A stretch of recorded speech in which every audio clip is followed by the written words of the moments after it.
Okay, if you look at the absolute chaos happening in Los Angeles right now, you really have to laugh. Oh, the irony is just off the I charts. mean, we have Taylor Hayes, a world-renowned psychiatrist, risking her life for a man who is married to Sheila Carter. The one person on Earth she should know better than to get involved with. Exactly.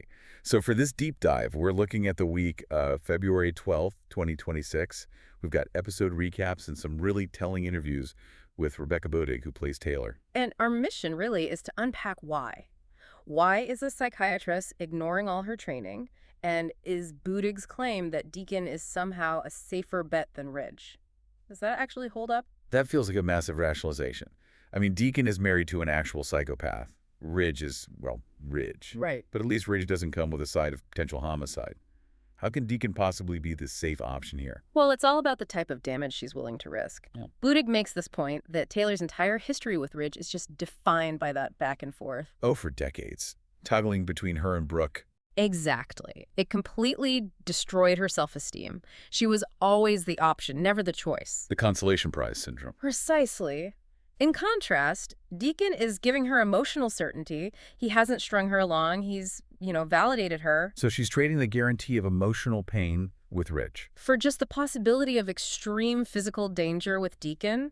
To her, feeling chosen for once is worth that risk. And speaking of being chosen, we have to talk about the Brooke factor. Usually, any man Taylor gets involved with comes with the ghost of Brooke Logan attached. And Deacon obviously has a history there, too. You'd think she'd be constantly looking over her shoulder. But Budig insists that dynamic is, quote, dead and buried.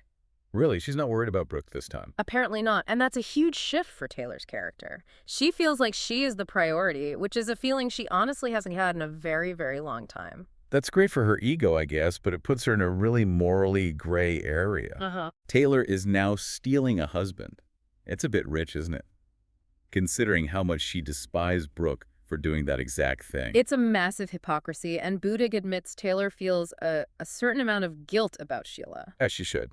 But the distinction she makes is intent. This wasn't some plot to snatch a husband. The feelings they came out during therapy. Right. And Deacon was already at a breaking point then. He was completely broken. He had just realized Sheila was lying to him about these huge life-shattering events, like Luna being alive and manipulating Will. Yeah, those weren't small lies. They were betrayals that just shattered his entire reality. Exactly. So Taylor sees this as rescuing a man who is already drowning, not, stealing a happy husband. But that rescue is where all the danger is. Yeah. Deacon is genuinely terrified.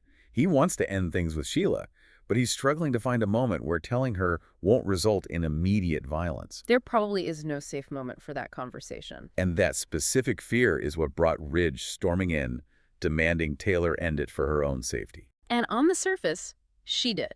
She told Steffy it was over. But looking at the recap from Daphne's bridal shower, that just feels like a complete lie. It absolutely does. You have Taylor at this shower advising Daphne to go for it if she loves someone. That's projection 101. She's giving the advice she wants to follow herself. 100%. And sources said that when she hugged Steffy after claiming it was over, she had this look of deep regret. Taylor isn't stopping this. No, she's just going underground with it. She's entering the sneaking around phase to keep the family happy while still seeing Deacon. So she truly believes she can manage this risk. She thinks she can hide an affair from Sheila Carter while pacifying Ridge and Steffy. She is betting everything on her ability to control the narrative, but she's forgetting that secrets in this world, they act like a pressure cooker. Which leads us to the big question mark. Kimberlyn Brown, who plays Sheila, has teased a big fallout. Of course she has. So by hiding this to buy time and keep the peace, is Taylor actually guaranteeing that when Sheila finds out, she always finds out, the retaliation will be so much worse? Well, honesty might cause a fight. But deception like this, that usually causes a war. And we'll just have to see who survives the fallout. Thanks for listening to this deep dive.